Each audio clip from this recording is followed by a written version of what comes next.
জীবনকে সহজ করতে আলাপচারিতার এই নিয়মগুলো মেনে চলতে পারেন।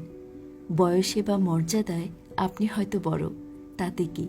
সবার সঙ্গে সহজভাবে কথা বলুন, নিজে থেকে সম্ভাষণ জানান।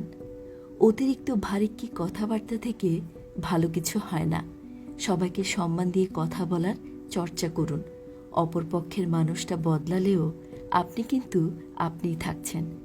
যার সঙ্গে বেশ লম্বা একটা সময় আলাপ করতে হবে, তার আগ্রহের বিষয় সম্পর্কে জানতে চেষ্টা করুন, তার প্রশংসা করুন।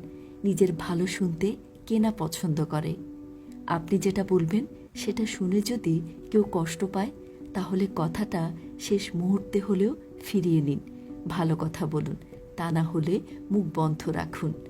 একই কথা নানান শব্দ দিয়ে বলতে পারেন।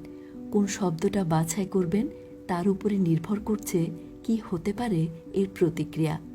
ধরা যাক কেউ কোনো মন্দ কাজ করেছেন, আপনি যদি চট করে বলে বসেন, এই তোমার শিক্ষা দীক্ষা, তাহলে কিন্তু আপনি তার ভুলটা ধরিয়ে দেওয়ার চেয়ে ব্যক্তিগত আক্রমণ করে ফেললেন বেশি। বরং কোমল স্বরে বলুন, তার ঠিক কোন কাজটার কারণে কার কোন অসুবিধাটা হচ্ছে। কথা বলার সময় এদিক ওদিক তাকাবেন না। যার সঙ্গে কথা হচ্ছে তার চোখের দিকে তাকিয়ে কথা বলুন, তার প্রতি মনোযোগ দিন। যার সঙ্গে কথা বলছেন তিনি যেন নিজেকে গুরুত্বহীন মনে না করেন। সহজ স্বাভাবিক রাখুন আপনার দেহভঙ্গি। কথা বলার প্রস্তুতি নেওয়াটাও অনেক জরুরি। কি বলবেন, কিভাবে বলবেন, অপর পক্ষের সঙ্গে মতানৈক্য হলে কিভাবে পরিস্থিতি সামলাবেন। গুরুত্বপূর্ণ কথোপকথনের আগে এসব বিষয় ভেবে রাখুন। দরকারে ওই বিষয়ে প্রয়োজনীয় পড়াশোনা করে রাখুন।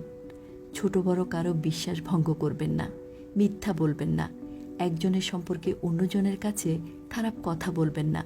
বিশ্বাস যদি একবার ভেঙে যায় তাহলেই মুশকিল। আপনার সহকর্মী হয়তো পারিবারিক সমস্যায় আছেন, নিজেই খানিকটা বাড়তি চাপ নিয়ে তাকে সাহায্য করতে পারেন। আপনার এই এগিয়ে যাওয়া কিংবা আমি সামলে নিচ্ছি এদিকটা, এমন একটা আশ্বাস বাণীতে আপনার কাজের পরিবেশ সুন্দর থাকবে। কেউ দুঃখের মধ্যে দিয়ে গেলে চট করে বলে বসবেন না, আমি বুঝতে পারছি তোমার কেমন লাগছে।